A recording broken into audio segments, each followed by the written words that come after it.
Perkenalkan, nama saya Muhammad Deva Sibabidillah, kelas 11 IPS 2 absen 15.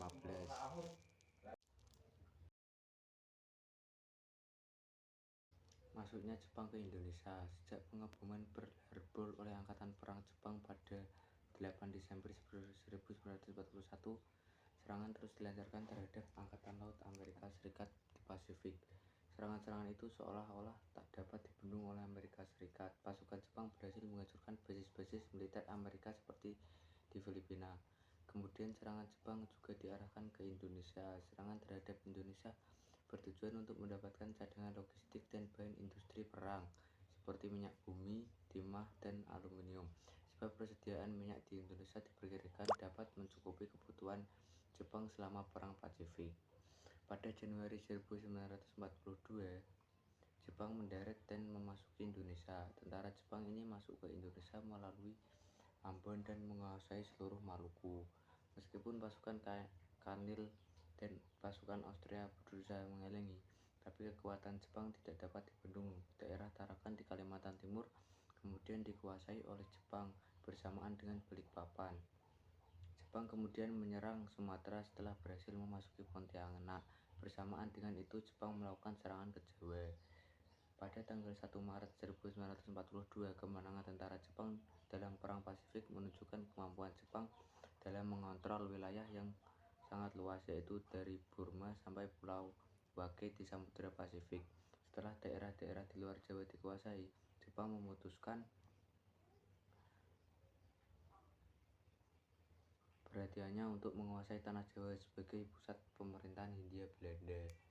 Untuk menghadapi pasukan Jepang, sebenarnya sekutu sudah mempersiapkan diri, yaitu antara lain berupa tentara gabungan Abdacom, ditambah 1 kompi kadet dari Akademi Militer Kerajaan dan Korps Pendidikan Perwira Cadangan di Jawa Barat. Di Jawa Tengah telah disiapkan 4 batalion infanteri, sedangkan di Jawa Timur terdiri 3 batalion pasukan bantuan dari Inggris dan Amerika. Meskipun demikian, tentara Jepang mendarat di Jawa dengan jumlah sangat besar, berhasil merebut tiap daerah hampir tanpa perlawanan. Pasukan Jepang cepat menyerbu pusat-pusat kekuatan tentara Belanda di Jawa. Tanggal 5 Maret 1942, Batavia jatuh ke tangan Jepang. Tentara Jepang terus bergerak ke selatan dan menguasai kota Buitenzorg, Bogor. Dengan mudah kota-kota di Jawa yang lain juga jatuh ke tangan Jepang. Akhirnya pada tanggal 8 Maret 1942, Jenderal Terpurten atas nama Komandan Pasukan Belanda mendatangi penyerahan tidak bersyarat kepada Jepang yang diwakili Jenderal Imamura. Penandatangan ini dilaksanakan di Kalijati, Subang. Ajaran yang diterjemahkan bahwa Jepang sebagai negara maju bertanggung jawab untuk membentuk kesatuan keluarga umat manusia dengan memajukan dan mempersatukan bangsa-bangsa dunia termasuk Indonesia. Ajaran Hakoichi-u diperkuat oleh keterangan antropolog yang menyatakan bahwa bangsa Jepang dan Indonesia serumpun. Untuk merealisasikan keinginannya itu, maka sebelum gerakan tentara Jepang itu datang ke Indonesia, Jepang sudah mengirim para spionase untuk datang ke Indonesia pada tahun-tahun sebelumnya. Sambutan rakyat Indonesia. Kedatangan Jepang di Indonesia pada awalnya disambut dengan senang hati oleh rakyat Indonesia. Jepang dielulukan sebagai saudara tua yang dipandang dapat membebaskan bangsa Indonesia dari kekuasaan Belanda. Sikap simpatik bangsa Indonesia terhadap Jepang antara lain juga dipengaruhi oleh kepercayaan ramalan Jayabaya. Tentara Jepang juga mempropagandakan bahwa kedatangannya ke Indonesia untuk membebaskan rakyat dari cengkraman penjajah bangsa Barat. Jepang juga akan membantu memajukan rakyat Indonesia. Melalui program Pan-Asia, Jepang akan memajukan dan menyatukan seluruh rakyat Asia. Untuk lebih meyakinkan rakyat Indonesia, Jepang menegaskan kembali bahwa Jepang tidak lain adalah saudara tua. Jadi Jepang dan Indonesia sama. Bahkan untuk meneguhkan propaganda tentang Pan-Asia, Jepang berusaha membentuk perkumpulan yang diberi nama Gerakan 3A. Pembentukan pemerintahan militer. Pada pertengahan tahun 1942 timbul pemikiran dari markas besar tentara Jepang agar penduduk di daerah penduduk terlibat dalam aktivitas pertahanan dan kemiliteran termasuk semi militer. Oleh karena itu, pemerintah Jepang pembentukan pemerintahan militer. Pada pertengahan tahun 1942 timbul pemikiran dari markas besar tentara Jepang agar penduduk daerah pendudukan dilibat dalam aktivitas pertahanan dan kemiliteran. Seluruh kepulauan Indonesia bekas Hindia Belanda itu wilayahnya dibagi menjadi 3 wilayah pemerintahan militer. A. Pemerintahan militer Angkatan Darat, yaitu Tentara ke-25 Tommy Sudan untuk Sumatera, pusatnya di Bukit Tinggi. B. Pemerintahan militer Angkatan Darat, yaitu Tentara ke-16 Sudan untuk Jawa dan Madura, pusatnya di Jakarta. Kekuatan pemerintahan ini kemudian ditambah dengan Angkatan Laut. Pemerintahan militer Angkatan Laut yaitu Armada Selatan kedua untuk daerah Kalimantan, Sulawesi, dan Maluku, pusatnya di Makassar. Pembagian administrasi wilayah pendudukan semacam itu tentu juga terkait dengan pembedaan kepentingan Jepang terhadap tiap-tiap daerah di Indonesia, baik dari segi militer maupun politik ekonomi. Pulau Jawa yang merupakan pusat pemerintahan yang sangat penting waktu itu masih diberlakukan pemerintahan sementara. Hal ini berdasarkan Osamu Seirei. Di dalam undang-undang itu antara lain berisi ketentuan sebagai berikut. A. Jabatan Gubernur Jenderal pada masa Hindia Belanda dihapus dan segala kekuasaan yang dahulu dipegangnya diambil alih oleh Panglima Tentara Jepang di Jawa. B. Para pejabat pemerintahan sipil beserta pegawainya di masa Hindia Belanda tetap diakui kedudukannya, asalkan memiliki kesetiaan terhadap tentara pendudukan Jepang. C. Badan-badan pemerintahan dan undang-undang di masa Belanda tetap diakui secara sah untuk sementara waktu, asalkan tidak bertentangan dengan aturan pemerintahan militer Jepang. Adapun susunan pemerintahan militer Jepang tersebut adalah sebagai berikut. A.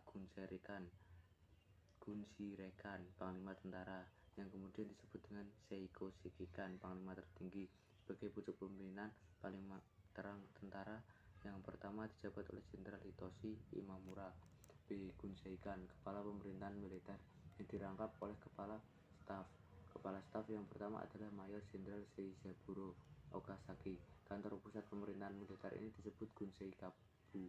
Di lingkungan Gunseikanbu terdapat 4 bu, semacam departemen, dan ditambah 1 bu lagi sehingga menjadi 5 PU.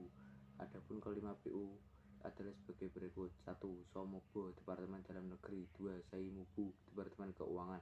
3. Sangyobu, Departemen Perusahaan, Industri, dan Kerajinan Tangan atau Urusan Perekonomian. 4. Kotsubu, Departemen Lalu Lintas. 5. Shibobu, Departemen Kehakiman. C. Gunseibu, Koordinator Pemerintahan dengan tugas memulihkan ketertiban dan keamanan atau semacam gubernur, yang meliputi Gunseibu, Koordinator Pemerintahan dengan tugas memulihkan ketertiban dan keamanan atau semacam gubernur, yang meliputi 1. Jawa Barat, pusatnya di Bandung. 2. Jawa Tengah, pusatnya di Semarang. 3. Jawa Timur, pusatnya di Surabaya, ditambah 2 daerah istimewa Kochi, yakni Yogyakarta dan Surakarta.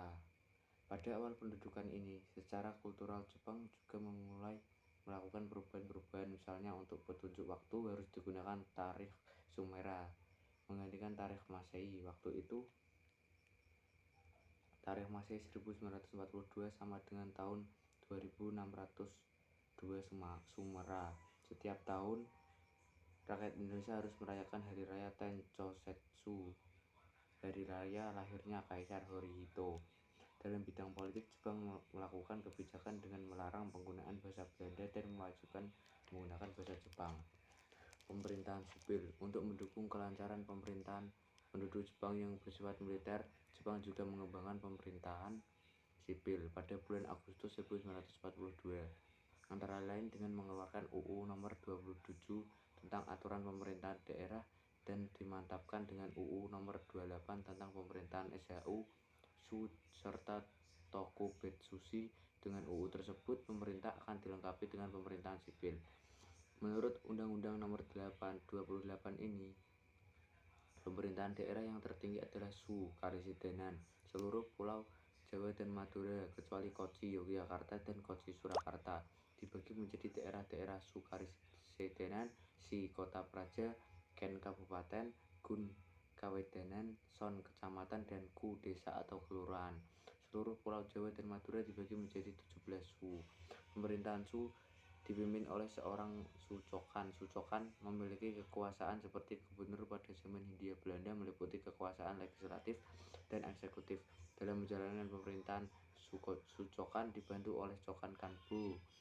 Setiap Cokan Kanbu ini memiliki 3 bu, yakni Naiseibu bagian pemerintahan umum, Kaisaibu bagian ekonomi, dan Keisatsubu bagian kepolisian. Pemerintahan pembentukan Jepang juga membentuk sebuah kota yang dianggap memiliki posisi sangat penting sehingga menjadi daerah semacam daerah Swatantra otonomi. Daerah ini disebut Tokubetsushi, kota istimewa, yang posisi dan kewenangannya seperti Shu yang berada langsung di bawah pengawasan Gunseikan. Sebagai contoh adalah kota Batavia. Sebagai Batavia Tokubetsushi di bawah pimpinan Tokubetsu Shicho. Pemerintahan Jepang juga membentuk Tonarigumi yang pada masa sekarang ini kita kenal sebagai rukun tetangga atau RT.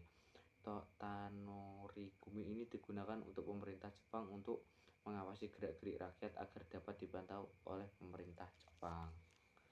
Setelah berhasil melakukan pengeboman Pearl Harbor tahun 1941, gerakan Jepang menuju Asia termasuk Indonesia tidak bisa terbendung. Jepang berhasil menguasai kepulauan Indonesia dengan cepat dan merata.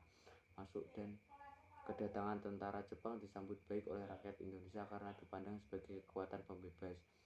Jepang kemudian membentuk pemerintahan militer yang diperkuat dengan pemerintahan sipil.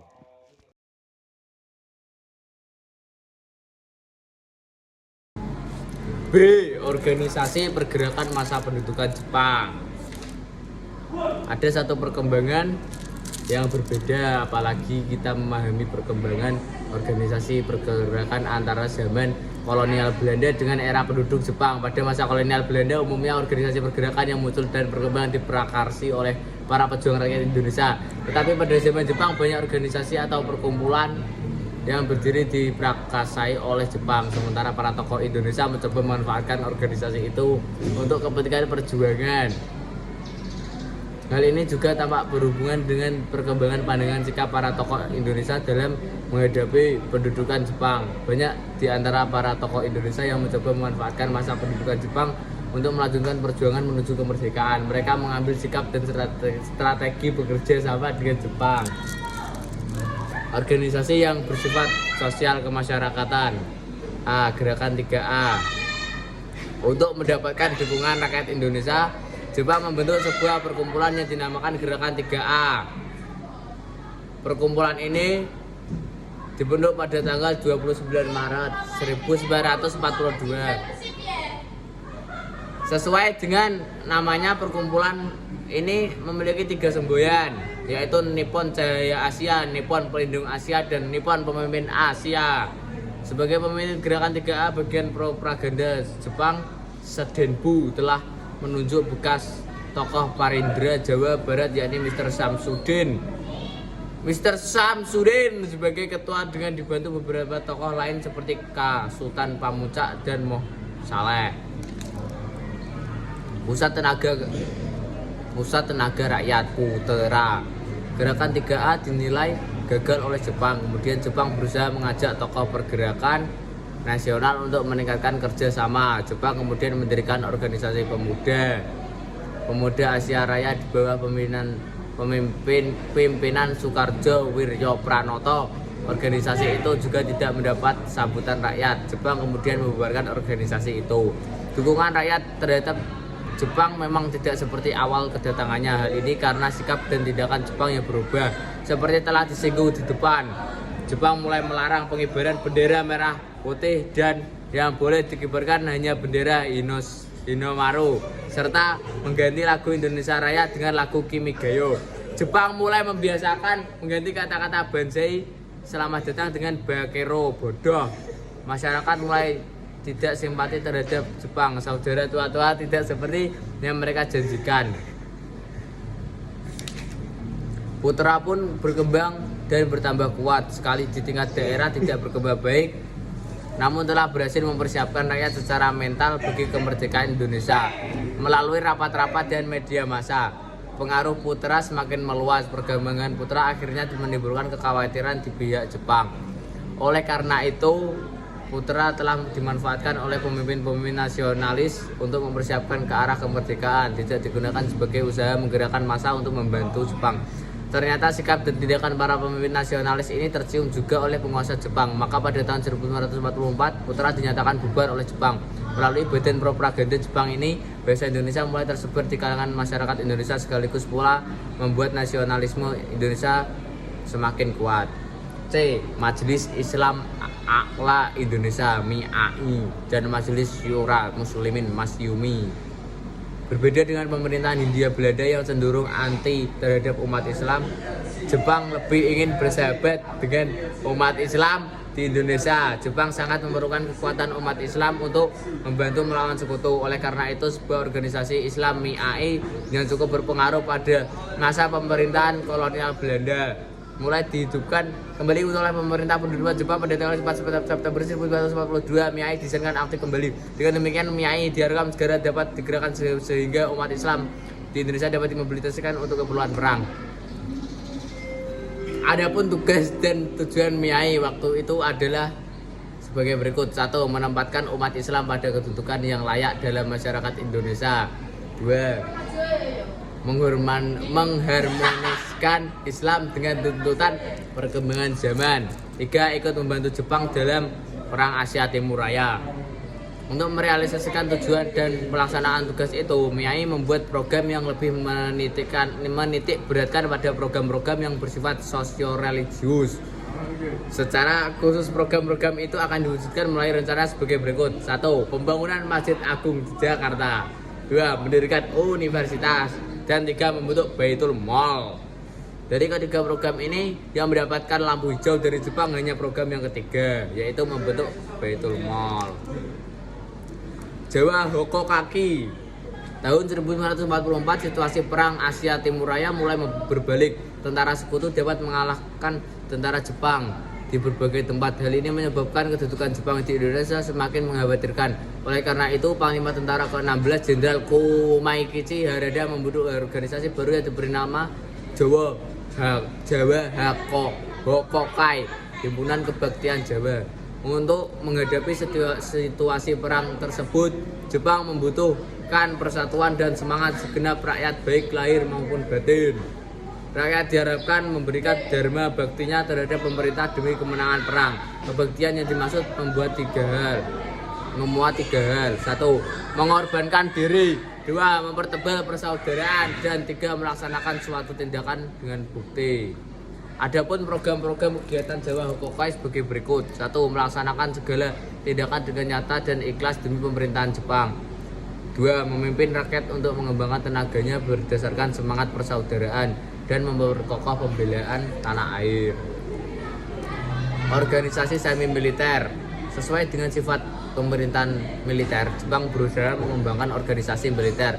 Namun untuk memperkuat pemerintahannya, Jepang juga mengembangkan organisasi-organisasi semi militer dan pengerahan pada pemuda yang kuat fisiknya. A. Pengerahan tenaga muda. Kelompok pemuda memegang peranan penting di Indonesia, apalagi melihat jumlah yang cukup besar. Menurut penilaian Jepang, para pemuda apalagi yang tinggal di daerah pedesaan belum terpengaruh oleh alam pikiran barat. Mereka secara fisik cukup kuat, semangat dan pemberani. Oleh karena itu perlu dikerahkan untuk membantu memperkuat posisi Jepang dalam menghadapi perang. Berdasarkan pertimbangan-pertimbangan tersebut, maka para pemuda dijadikan sasaran utama bagi propaganda Jepang dengan gerakan 3A serta semboyan-semboyan Jepang. Indonesia sama saja, Jepang saudara tua. Tampaknya cukup menarik bagi kalangan pemuda. Pernyataan Jepang tentang persamaan dinilai sebagai suatu perubahan baru dari keadaan di masa Belanda yang begitu diskriminatif. B. Organisasi Seinendan. Seinendan Korps Pemuda adalah organisasi para pemuda yang berusia 14 sampai 22 tahun. Pada awalnya anggota Seinendan 3.500 orang pemuda dari seluruh Jawa.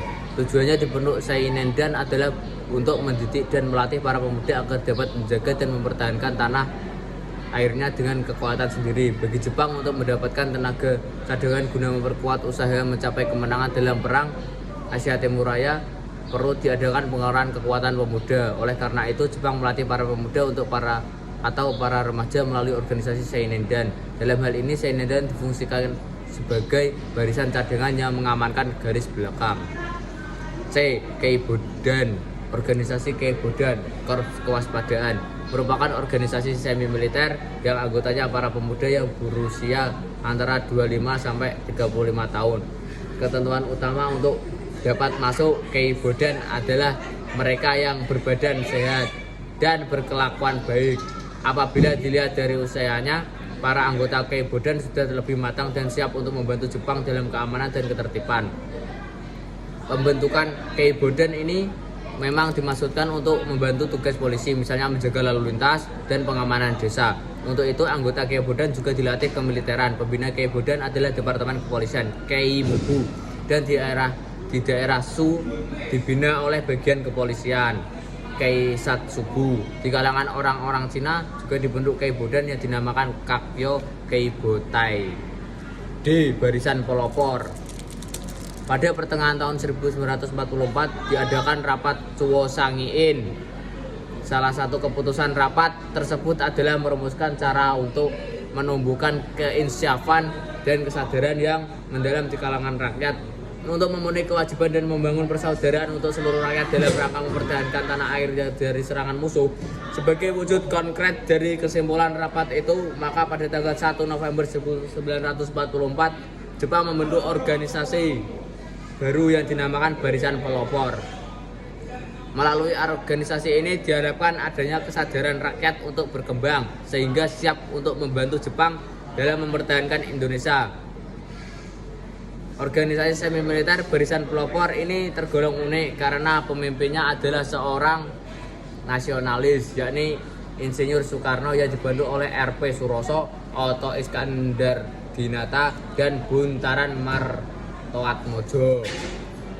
Hizbullah. Pada tanggal 7 September 1944, PM Jepang Kaiso mengeluarkan janji tentang kemerdekaan untuk Indonesia. Sementara keadaan di medan perang, Jepang mengalami berbagai kekalahan. Jepang mulai merasakan berbagai kesulitan. Keadaan tersebut memicu Jepang untuk menambah kekuatan yang telah ada. Jepang merencanakan untuk membentuk pasukan cadangan khusus dan pemuda-pemuda Islam sebanyak 40.000 orang. Tugas pokok Hizbullah adalah sebagai berikut. 1. Sebagai tentara cadangan dengan tugas A. Melatih diri jasmani maupun rohani dengan segiat-giatnya. B. Membantu tentara Dai Nippon. C. Menjaga bahaya udara dan mengintai mata-mata musuh. Dan D. Menggiat dan menguat usaha-usaha untuk kepentingan perang. 2. Sebagai pemuda Islam dengan tugas A. Menyiarkan agama Islam. B. Memimpin umat Islam agar taat menjalankan agama. Dan C. Membela agama dan umat Islam Indonesia. 3. Organisasi militer. Heiho. Pasukan pembantu adalah prajurit Indonesia yang langsung ditempatkan dalam organisasi militer Jepang, baik angkatan darat maupun angkatan laut. Syarat-syarat untuk menjadi tentara Heiho antara lain: 1. Umur 18-25 tahun, 2. Berbadan sehat, 3. Berkelakuan baik, dan 4. Berpendidikan minimal sekolah dasar. B. Peta. Sekalipun tidak dapat dilepaskan dari rasa ketakutan akan adanya serangan sekutu, Jepang berusaha agar Indonesia dapat dipertahankan dari serangan sekutu. Heiho sebagai pasukan terintegrasi dengan pasukan Jepang masih dipandang belum memadai. Jepang masih berusaha agar ada pasukan yang secara konkret mempertahankan Indonesia. Oleh karena itu, Jepang berencana membentuk pasukan untuk mempertahankan tanah air Indonesia yang disebut Pasukan Pembela Tanah Air, PETA. Jepang berupaya mempertahankan Indonesia dari serangan sekutu secara sungguh-sungguh. Hal ini bisa didasari oleh rasa was-was yang masih meningkat karena situasi di medan perang yang bertambah sulit, sehingga di samping Heiho, Jepang juga membentuk organisasi PETA. PETA adalah organisasi militer yang pemimpinnya bangsa Indonesia yang mendapatkan latihan kemiliteran. Mula-mula yang ditugasi untuk melatih anggota PETA adalah seksi khusus dari bagian intelijen yang disebut Tokubetsu Han. Bahkan sebelum ada perintah pembentukan PETA, bagian Tokubetsu Han sudah melatih para pemuda Indonesia untuk tugas intelijen. Latihan tugas intelijen dipimpin oleh Yanagawa. Latihan PETA itu kemudian berkembang secara sistematis dan terprogram. Penyelenggaraan berada di dalam Seinen Dojo, panti latihan pemuda yang terletak di Tangerang. Mula-mula anggota yang dilatih hanya 40 orang di seluruh Jawa. Pada akhirnya latihan kedua di Seinen Dojo keluar perintah dari Panglima Tentara Jepang Letnan Jenderal Komakichi Harada untuk membentuk Tentara Pembela Tanah Air PETA. Berkaitan dengan itu, Gatot Mangkuprojo diminta untuk mengajukan rencana pembentukan organisasi tentang Organisasi Tentara Pembela Tanah Air. Akhirnya pada tanggal 3 Oktober 1943 secara resmi berdirilah PETA. Untuk mencapai tingkat perwira PETA, para anggota harus mengikuti pendidikan khusus. Pertama kali pendidikan itu dilaksanakan di Bogor dalam lembaga pelatihan yang diberi nama Korps Latihan Pemimpin Tentara Sukarela Pembela Tanah Air di Jawa Boyu Giyugun Kanbu Kioi Kutai. Setelah menyelesaikan pelatihan, mereka ditempatkan di berbagai daidan batalion yang tersebar di Jawa, Madura, dan Bali. Menurut struktur organisasi kemiliteran, PETA tidak secara resmi ditempatkan pada struktur organisasi tentara Jepang. Hal ini memang berbeda dengan Heiho. PETA dimaksudkan sebagai pasukan gerilya yang membantu melawan apabila sewaktu-waktu terjadi serangan dari pihak musuh. Jelasnya, PETA bertugas membela dan mempertahankan tanah air Indonesia dari serangan sekutu. Dalam kedudukannya di struktur organisasi militer Jepang, PETA memiliki kedudukan yang lebih bebas atau fleksibel, dan dalam hal kepangkatan ada orang Indonesia yang sampai mencapai perwira. Oleh karena itu, banyak di antara berbagai lapisan masyarakat yang tertarik untuk menjadi anggota PETA. Sampai akhir pendudukan Jepang, anggota PETA ada sekitar 37.000 orang di Jawa dan sekitar 20.000 orang di Sumatera. Di Sumatera namanya lebih terkenal dengan Giyugun, prajurit-prajurit sukarela. Orang-orang PETA inilah yang akan banyak berperan di bidang ketentaraan di masa-masa berikutnya. Beberapa tokoh terkenal di dalam PETA antara lain Supriyadi dan Sudirman.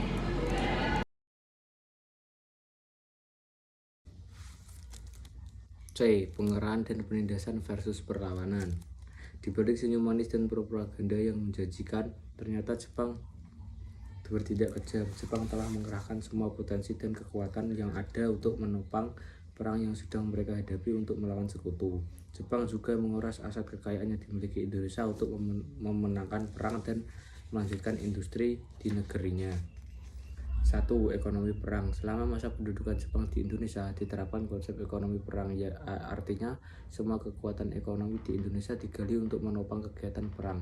Perlu dipahami bahwa sebelum memasuki PDII, Jepang sudah berkembang menjadi negara industri dan sekaligus menjadi kelompok negara imperialis di Asia. Oleh karena itu, Jepang melakukan berbagai upaya untuk memperluas wilayahnya.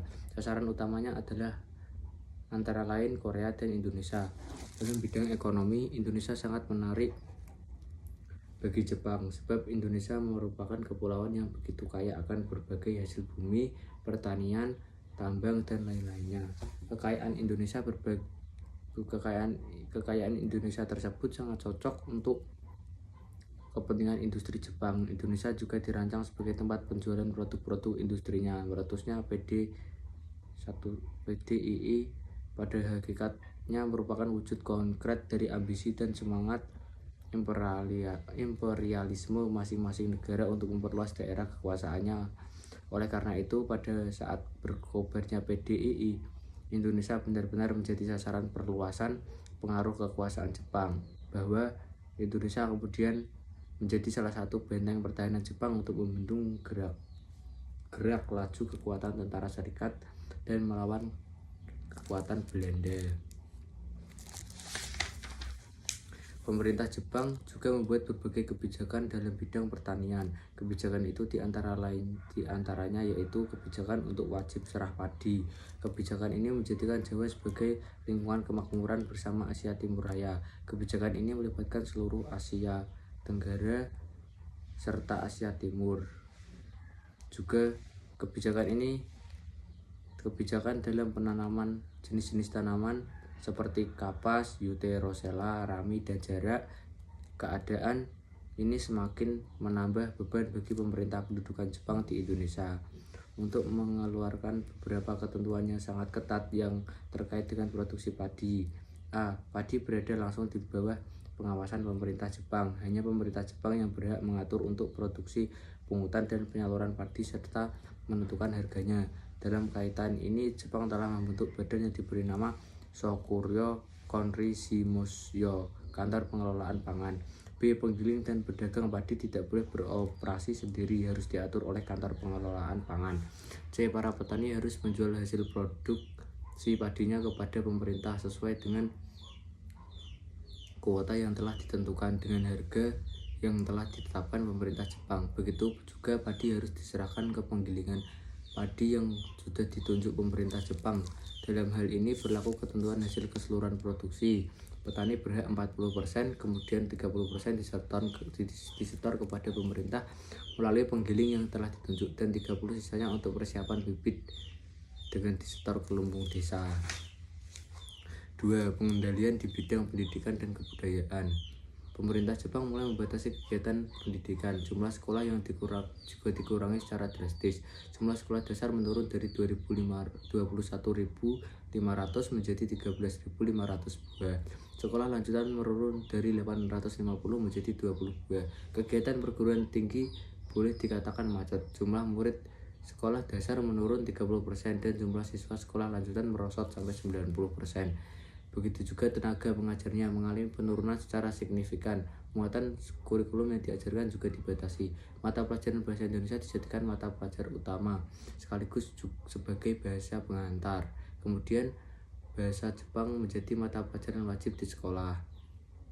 Para pelajar harus menghormati budaya dan adat istiadat Jepang. Mereka juga harus melakukan kegiatan kerja bakti. Kegiatan kerja bakti itu meliputi pengumpulan bahan-bahan untuk perang, penanaman bahan makanan, penanaman pohon jarak, perbaikan jalan, dan pembersihan asrama. Para pelajar juga harus mengikuti kegiatan latihan jasmani dan kemiliteran. Mereka harus benar-benar menjalankan semangat Jepang, Nippon Seishin. Para pelajar juga harus menyanyikan lagu Kimigayo, menghormati bendera Hinomaru, dan melakukan gerakan badan Taiso serta Seikiri. 3. Pengerahan Romusa.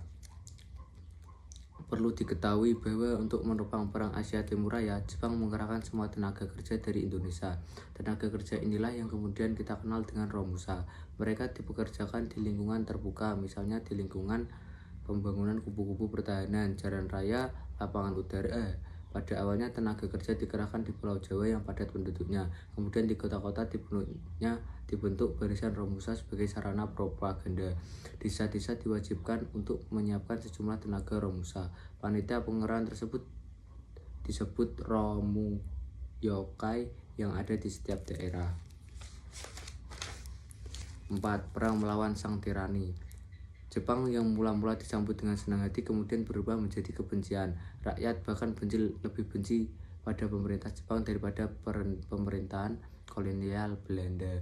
Jepang seringkali bertindak sewenang-wenang. Rakyat tidak bersalah ditangkap, ditahan, dan disiksa. Kekejaman itu dilakukan oleh Kempeitai, polisi militer Jepang. Pada masa pendudukan Jepang, banyak gadis dan perempuan Indonesia yang ditipu oleh Jepang dengan dalih untuk bekerja sebagai perawat atau disekolahkan. Ternyata hanya dipaksa untuk melayani para Kempeitai. Para gadis dan perempuan itu disekap dalam camp-camp yang tertutup sebagai wanita penghibur. Camp-camp itu dapat kita temukan di Solo, Semarang, Jakarta, dan Sumatera Barat. Kondisi itu menambah deretan penderitaan rakyat di bawah kendali penjajah Jepang. Oleh karena itu, wajar kalau kemudian timbul berbagai perlawanan terhadap pemerintahan pendudukan Jepang di Indonesia. A. Aceh angkat senjata. Salah satu perlawanan terhadap Jepang di Aceh adalah perlawanan rakyat yang terjadi di Chot Pring yang dipimpin oleh Abdul Jalil. Abdul Jalil adalah seorang ulama muda, guru mengaji di daerah Chot Pring, Provinsi Aceh. Karena melihat kekejaman dan kesewenangan pemerintah penduduk Jepang, terutama terhadap Romusa, maka rakyat Chot Pring melancarkan perlawanan. Abdul Jalil memimpin rakyat Chot Pring untuk melawan tindakan penindasan dan kekejaman yang dilakukan pendudukan Jepang. Kebencian rakyat Aceh terhadap Jepang semakin meluas sehingga muncul perlawanan di Jangga Buyadi bawah pimpinan perwira Gyokun Abdul Hamid. Dalam situasi perang yang meluas ke berbagai tempat, Jepang mencari cara yang efektif untuk menghentikan perlawanan Abdul Hamid. Jepang menangkap dan menyandera semua anggota keluarga Abdul Hamid dengan berat hati. Akhirnya Abdul Hamid mengakhiri perlawanannya. Perlawanan di Singaparna. Singaparna merupakan salah satu daerah di wilayah Jawa Barat yang rakyatnya dikenal sebagai sangat religius dan memiliki jiwa patriotik. Rakyat Singaparna sangat anti terhadap dominasi asing. Oleh karena itu rakyat Singaparna sangat benci terhadap pendudukan Jepang. Apalagi ketika mengetahui perilaku pemerintahan Jepang yang sangat kejam. Kebijakan-kebijakan Jepang yang diterapkan dalam kehidupan masyarakat banyak yang tidak sesuai dengan ajaran Islam. Ajaran yang banyak dianut oleh masyarakat Singaparna atas dasar pandangan dan ajaran Islam. Rakyat Singaparna melakukan perlawanan terhadap pemerintahan Jepang. Perlawanan itu juga dilatar belakangi oleh kehidupan rakyat yang semakin menderita. C. Perlawanan Indramayu. Perlawanan terhadap kekejaman Jepang juga terjadi di daerah Indramayu. Latar belakang dan sebab-sebab perlawanan itu tidak jauh berbeda dari apa yang terjadi di Singaparna. Para petani dan rakyat Indramayu pada umumnya hidup sangat sengsara. Jepang telah bertindak semena-mena terhadap para petani Indramayu. Mereka harus menyerahkan sebagian besar hasil padinya kepada Jepang. Tentu kebijakan ini sangat menyengsarakan rakyat. Begitu juga kebijakan untuk menyerahkan tenaga Romusa juga terjadi di Indramayu sehingga semakin membuat rakyat menderita. D. Kalimantan angkat senjata. Perlawanan rakyat terhadap kekejaman Jepang terjadi di banyak tempat, begitu juga di Kalimantan. Terjadi peristiwa yang hampir sama dengan yang terjadi di Jawa dan Sumatera. Rakyat melawan Jepang karena himpitan penindasan yang dirasakan sangat berat. Salah satu perlawanan di Kalimantan adalah perlawanan yang dipimpin oleh Pangsuma, seorang pemimpin suku Dayak. Pemimpin suku Dayak ini memiliki pengaruh yang luas di kalangan orang-orang atau suku-suku dari daerah Tayan, Maliau, dan sekitarnya. Para pejuang Indonesia dapat dikalahkan oleh penjajah. Demikian juga perlawanan rakyat yang dipimpin oleh Pangsuma di Kalimantan akhirnya mengalami kegagalan. Perlawanan rakyat Irian Barat. Pada masa pendudukan Jepang, penderitaan juga dialami oleh rakyat di Irian Barat. Mereka mendapat pukulan dan penganiayaan yang sering di luar batas kemanusiaan. Oleh karena itu wajar jika kemudian mereka melancarkan perlawanan terhadap Jepang. Gerakan perlawanan yang terkenal di Papua adalah gerakan Koreri yang berpusat di Biak dengan pemimpinnya bernama El Rom Korum. Biak merupakan pusat pergolakan untuk melawan pendudukan Jepang. Rakyat Irian memiliki semangat juang pantang menyerah. Sekalipun Jepang sangat kuat, sedangkan rakyat hanya menggunakan senjata seadanya untuk melawan. F. Peta di Blitar angkat senjata. Pada masa pendudukan Jepang, penderitaan rakyat sangat berat. Tidak ada sedikit pun dari pemerintah pendudukan Jepang yang memikirkan kehidupan rakyat yang diperintahnya. Yang ada pada benak Jepang adalah memenangkan perang dan upaya mempertahankan Indonesia dari serangan sekutu. Namun, justru rakyat yang dikorbankan. Rakyat menjadi semakin menderita. Penderitaan demi penderitaan ini mulai terlintas di benak Supriyadi, seorang Sodanko Peta. Tumbuhlah semangat dan kesadaran nasionalis sehingga timbul rencana untuk melakukan perlawanan terhadap Jepang. Adapun yang terjadi, Supriyadi dengan teman-teman sudah bertekad bulat untuk melancarkan serangan terhadap pihak Jepang pada tanggal 29 Februari 1945 dini hari. Supriyadi dengan teman-temannya mulai bergerak. Mereka melepaskan tembakan mortir, senapan mesin, dan granat dari Daidan, lalu keluar dengan bersenjata lengkap. Setelah pihak Jepang mengetahui adanya gerakan penyerbuan itu, mereka segera mendatangkan pasukan yang semuanya orang Jepang. Pasukan Jepang juga dipersenjatai dengan beberapa tank dan pesawat udara.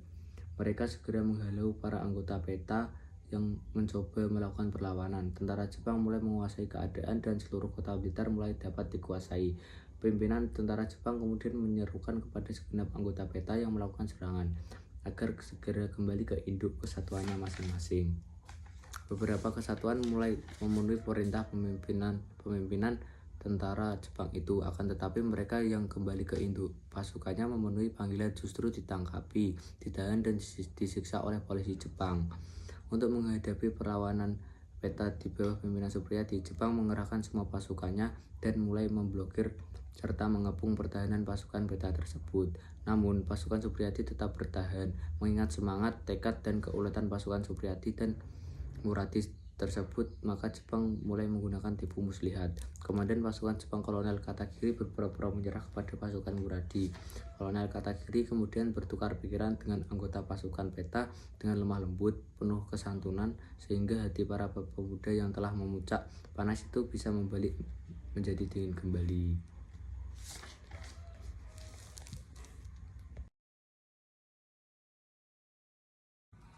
D. Drama akhir Sang Tirani.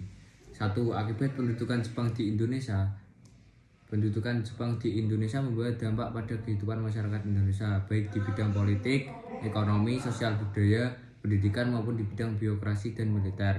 A. Bidang politik. Dalam bidang politik, Jepang melakukan kebijakan dengan melarang penggunaan bahasa Belanda dan mewajibkan penggunaan bahasa Jepang. Struktur pemerintahan dibuat sesuai dengan keinginan Jepang. Misalnya desa dengan ku, kecamatan dengan so, kawedanan dengan gun, kota praja dengan si, kabupaten dengan ken, dan karesidenan dengan su. Setiap upacara bendera dilakukan penghormatan ke arah Tokyo dengan membungkukkan badan 90 derajat yang ditujukan pada Kaisar Jepang Tennohika. Seperti telah diterangkan di atas bahwa Jepang juga membentuk pemerintahan militer dengan angkatan darat dan angkatan laut. Angkatan darat yang meliputi Jawa, Madura berpusat di Batavia. Sementara itu Sumatera berpusat di Bukit Tinggi. Angkatan lautnya membawahi Kalimantan, Sulawesi, Nusa Tenggara, Maluku, dan Irian. Sebagai pusatnya di ujung pandang pemerintahan itu berada di bawah pimpinan Panglima tertinggi Jepang untuk Asia Tenggara yang berkedudukan di Dalat, Vietnam. B. Keadaan sosial, budaya, dan ekonomi. Guna membiayai Perang Pasifik, Jepang mengerahkan semua tenaga kerja dari Indonesia. Mereka dikerahkan untuk membuat benteng-benteng pertahanan. Mula-mula tenaga kerja dikerahkan dari Pulau Jawa yang padat penduduknya. Kemudian di kota-kota dibentuk barisan Romusa sebagai sarana propaganda. Propaganda yang kuat itu menarik pemuda-pemuda untuk bergabung dengan sukarela. Pengerahan tenaga kerja yang mulanya sukarela lama-lama menjadi paksaan. Desa-desa diwajibkan untuk menyiapkan sejumlah tenaga Romusa. Panitia pengerahan disebut dengan Romukyokai yang ada di setiap daerah. Para pekerja Romusa itu diperlakukan dengan kasar dan kejam. Mereka tidak dijamin kehidupannya, kesehatan dan makan tidak diperhatikan.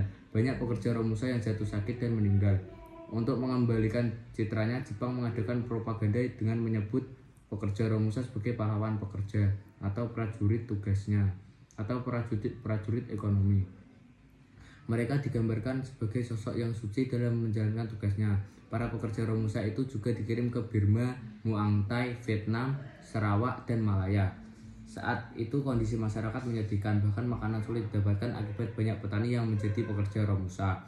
Gelandangan di kota-kota besar seperti Surabaya, Jakarta, Bandung, dan Semarang jumlahnya semakin meningkat. Jepang yang mula-mula disambut dengan senang hati kemudian berubah menjadi kebencian.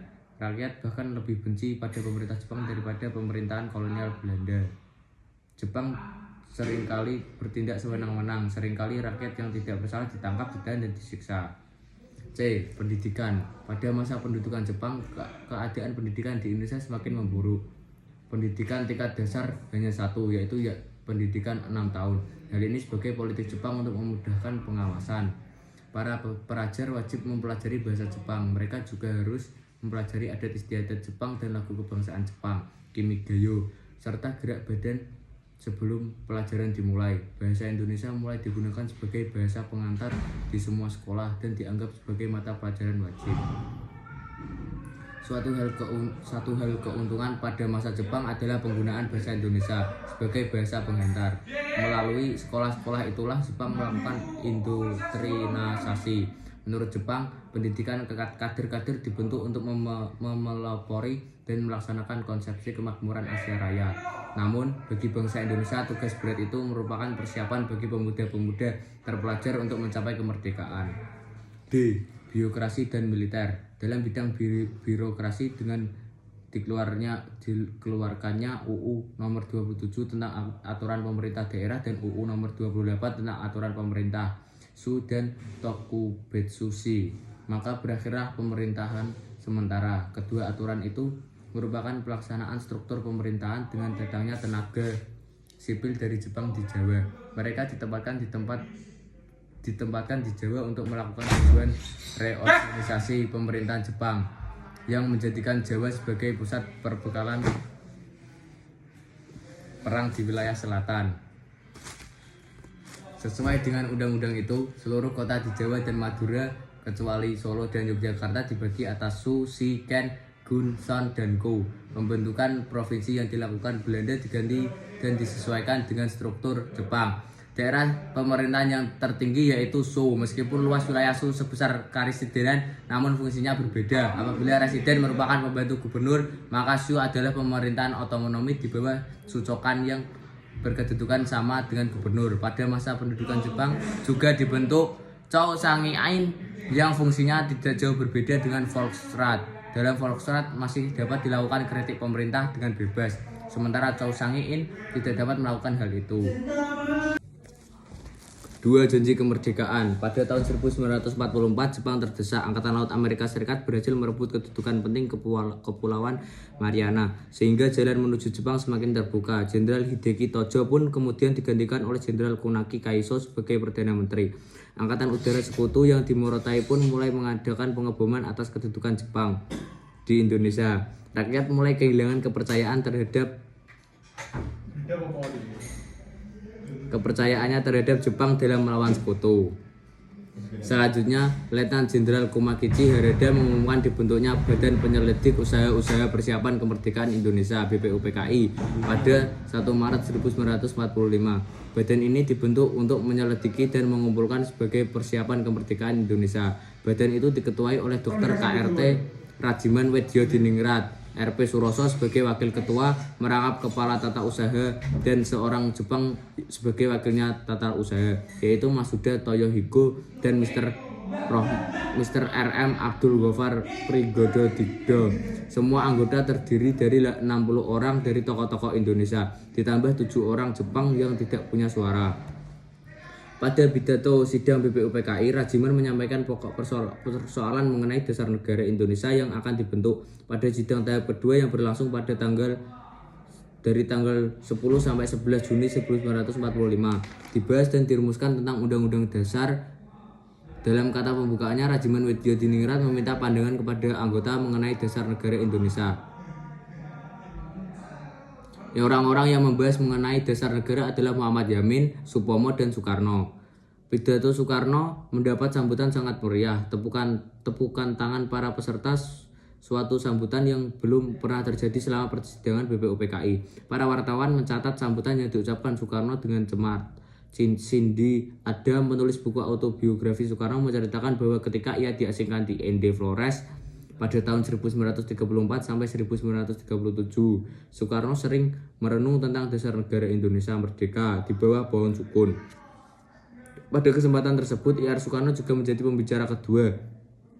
Ia mengemukakan tentang 5 dasar negara. 5 dasar itu adalah 1. Kebangsaan Indonesia, 2. Internasionalisme atau perikemanusiaan, 3. Mufakat atau demokrasi, 4. Kesejahteraan sosial, 5. Ketuhanan Yang Maha Esa. Pidato itu kemudian dikenal dengan Pancasila. Sementara itu, Muhammad Yamin dalam pidatonya juga mengemukakan asas dan dasar negara kebangsaan Republik Indonesia. Menurut Yamin ada 5 asas, yaitu 1. Peri kebangsaan, 2. Peri kemanusiaan, 3. Peri ketuhanan, 4. Peri kerakyatan, dan 5. Kesejahteraan rakyat. Selanjutnya, sebelum sidang pertama BPUPKI membentuk panitia kecil yang terdiri dari 9 orang. Pembentukan panitia 9 itu bertujuan untuk merumuskan tujuan dan maksud didirikannya negara Indonesia. Panitia kecil itu terdiri atas Insinyur Soekarno, Muhammad Yamin, Mr. Ahmad Subarjo, Mr. A.A. Maramis, Abdul Qahar Muzakkar, Wahid Hasyim, Haji Agus Salim, dan Abikusno Cokrosuyoso. Panitia kecil itu menghasilkan rumusan yang menggambarkan maksud dan tujuan Indonesia merdeka. Kemudian disusunlah rumusan bersama dasar negara Indonesia merdeka yang kita kenal dengan Piagam Jakarta. Di dalam teks Piagam Jakarta itu juga dimuat 5 asas yang diharapkan akan menjadi dasar dan landasan filosofi bagi Indonesia merdeka. Isi dari Piagam Jakarta ialah 1. Ketuhanan yang kewajiban menjalankan syariat Islam bagi pemeluk-pemeluknya.